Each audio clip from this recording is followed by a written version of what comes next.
Doctor Harshanand जी आपका और doctor John Santoshi जी आपका दोनों का बहुत बहुत स्वागत है। कार्यक्रम चल रही है हमें।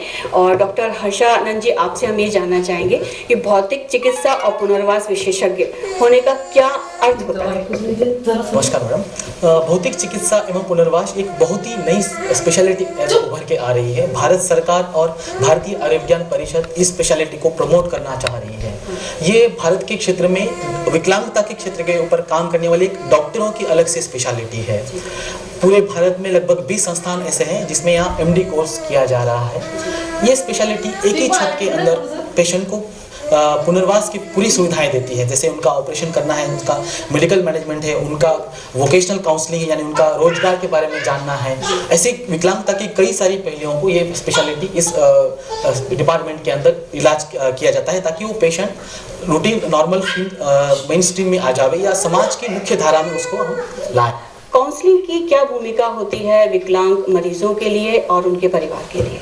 काउंसलिंग यानी कि पेशेंट को पहले समझाना है कि आपकी विकलांगता क्या है, आपकी विकलांगता किस हद तक ठीक की जा सकती है, आपकी लिमिटेशंस क्या है। और ये बहुत ज़रूरी होता है ताकि पेशेंट को समझे कि वो किस हद तक ठीक हो सकता है, पेशेंट के परिवार के जनों को समझे किस हद तक ठीक हो सकता है और इसको किस तरह से मुख्य धारा में लाया जाता है। इससे पेशेंट को एक आत्मविश्वास आ जाता है कि हाँ, मैं काम कर सकता हूँ। मैं हमारे जो समाज की जो उनके रोजगार की जो मुख्य प्रॉब्लम्स है उनको इनकाउंटर करके, उनको ओवरकम करके, उनको ठीक करके वो किस तरह से मुख्य धारा में आए। काउंसलिंग बहुत बहुत ज़रूरी है दोनों के लिए, मरीजों के लिए भी और उनके परिवारजनों के लिए भी। अच्छा। डॉक्टर जॉन संतोषी, हम आपसे जानना चाहेंगे कि अंतर्राष्ट्रीय विकलांग दिवस पे आप लोग के द्वारा जागरूकता कार्यक्रम चलाया जा रहा है, उसका मुख्य उद्देश्य? ये जो अंतर्राष्ट्रीय विकलांगता दिवस और ये जो एक जागरूकता का कार्यक्रम हम कर रहे हैं, इसका मेन उद्देश्य यही है कि जो हमारे समाज में जो विभिन्न प्रकार की शारीरिक या भौतिक विकलांगताएं हैं उन्हें हम जानने पाएँ। मरीज जो अपने घरों में हैं, गाँव में हैं, वे ये जान पाएँ कि हाँ, इनके लिए कुछ किया जा सकता है, इन्हें सिर्फ ऐसे ही नहीं छोड़ना है। ये जो कार्यक्रम है ये संयुक्त राष्ट्र का एक कार्यक्रम है जो कि 1992 में शुरू हुआ और ये इसका 22वां वर्ष है। और इसके लिए हम जो कर रहे हैं वो अभी तो सिर्फ जागरूकता कर रहे हैं, लेकिन जो हम आगे चल के कर पाएंगे, जब हमारा संस्थान पूरे स्तर पे काम करेगा, तब जो जन्म से बच्चे विकलांग हैं या जिनको कि एक्सीडेंट्स के बाद चोट लगने से, फ्रैक्चर होने से विकलांगता आती है, हाथ पैर कट जाते हैं, तो उनके लिए हम काफ़ी कुछ कर पाएंगे। और ये जागरूकता हम उसके लिए समाज में पैदा करना चाहते हैं। जैसे हम लोग बहुत बार सुनते हैं कि आंशिक विकलांगता होती है, तो आंशिक विकलांगता का असली अर्थ क्या होता है? जी, आंशिक विकलांगता मतलब कि पार्शियल डिसेबिलिटी, जिसका कि अर्थ ये रहेगा कि हाँ, जो शरीर का जो अंग है वो शरीर से अभी भी जुड़ा हुआ है लेकिन पूरे तरीके से काम नहीं कर पा रहा है। और इसे काफ़ी बार कुछ हद तक ऑपरेशन के द्वारा या फिर कुछ स्पेशल एक्सरसाइजेस के द्वारा वापस काम के लायक बनाया जा सकता है। अच्छा। आपके इस जागरूकता शिविर में किस तरीके की ज़्यादा मरीज देखने को मिल रहा है, विकलांग मरीज आपके यहाँ हैं? हमारे यहाँ जो इस शिविर में या इस सप्ताह जो मरीज आ रहे हैं, ज़्यादातर CP जो सेरेब्रल पाल्सी है उसके काफ़ी लोग आ रहे हैं। इसके अलावा जो पुरानी चोटों के कारण जिनका हाथ पैर टेढ़ा है या हिलता नहीं है ठीक से या ठीक से काम नहीं कर रहा है, हड्डी नहीं जुड़ी है, ऐसे भी कई मरीज आ रहे हैं और जिन्हें हम ये सलाह दे रहे हैं कि आगे जाकर हम उनके लिए क्या कर पाएंगे। यदि अभी कुछ भौतिक चिकित्सा से हम कर सकते हैं तो अभी भी करना शुरू कर दिए हैं, बाकी आगे चल के जो करेंगे उसके बारे में उन्हें प्रोत्साहन दे रहे हैं और जागरूकता दे रहे हैं। डॉक्टर हर्षानंद जी, हम आपसे ये जानना चाहेंगे, अक्सर ये कहा जाता है कि जो डिसेबल है या जो विकलांग है उनकी क्षमताएं बहुत सीमित होती हैं, तो क्या ये सच है? जी नहीं, ये पूरी तरह गलत है। विकलांग पेशेंट्स कुछ चीज़ें जो होती हैं जो आम इंसान कर पाता है, वही चीज़ें विकलांग पेशेंट या अभी उसको बोलते हैं डिफरेंटली एबल, अंग्रेजी में एक नई टेक्नोलॉजी आई है संयुक्त राष्ट्र से, यानी वो वही काम कुछ अलग तरीके से करेंगे। इसका मतलब ये है कि वो काम कर सकते हैं, ऐसा नहीं कि बिल्कुल काम नहीं करेंगे।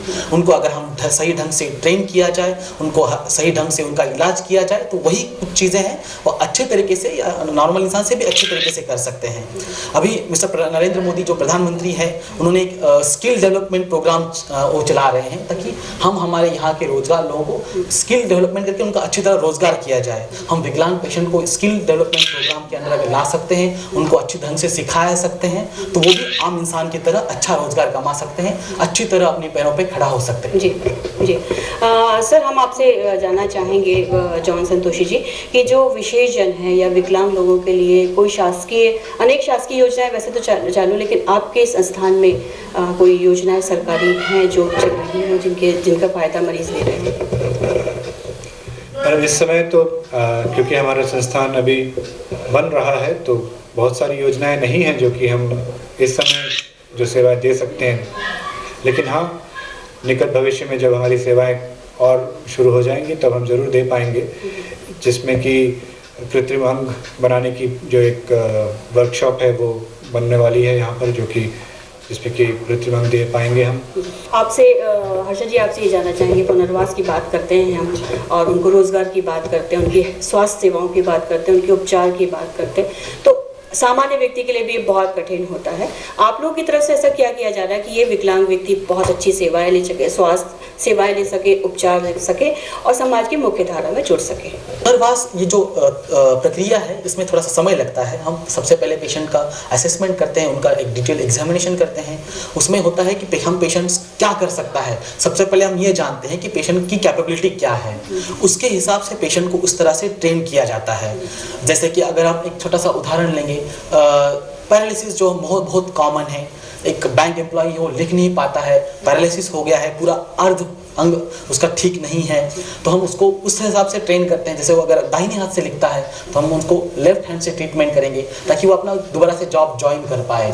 सबसे पहले पेशेंट को भर्ती करते हैं हम, उनका ट्रेनिंग किया जाता है ताकि वो हर वो काम कर पाए जो पहले कर सकता था, लेकिन कुछ अलग तरीके से, क्योंकि उसमें विकलांगता कई बार रिवर्सिबल नहीं होती है। जैसे एक बार नुकसान होता है शरीर को तो कुछ हद तक हम उसको नॉर्मल कर सकते हैं, लेकिन पूरी तरह नहीं कर सकते हैं, तो इसी को हम पुनर्वास बोलते हैं, रिहैबिलिटेशन। जी जी। डॉक्टर जॉन संतोषी, आप हमें बताइए कि हर डिपार्टमेंट अपना अपना योगदान दे रहा है। समाज को विकलांग लोगों को बराबर स्थिति में लाने के लिए उन्हें क्या प्रयास करना चाहिए? यहाँ सबसे पहले तो ये मानसिकता में बदलाव की ज़रूरत है। समाज में जो हम सोचते हैं कि विकलांग है तो कुछ नहीं कर सकता, लेकिन कई बार जो बाधाएं हैं ये समाज ने ही डाली हैं। जैसे कि डॉक्टर साहब ने बताया कि विकलांग जो है वो डिफरेंटली एबल्ड हैं, तो वो ज़रूर बहुत सारी चीज़ें हैं जो अलग तरीके से कर सकते हैं। उन्हें हमें प्रोत्साहन देना है कि वे जिस भी तरीके से कर पाते हैं वो कर पाएँ। दूसरा है शिक्षा के क्षेत्र में, कई बार विकलांग बच्चे घर में पड़े रहते हैं, उन्हें शिक्षा नहीं मिल पाती है।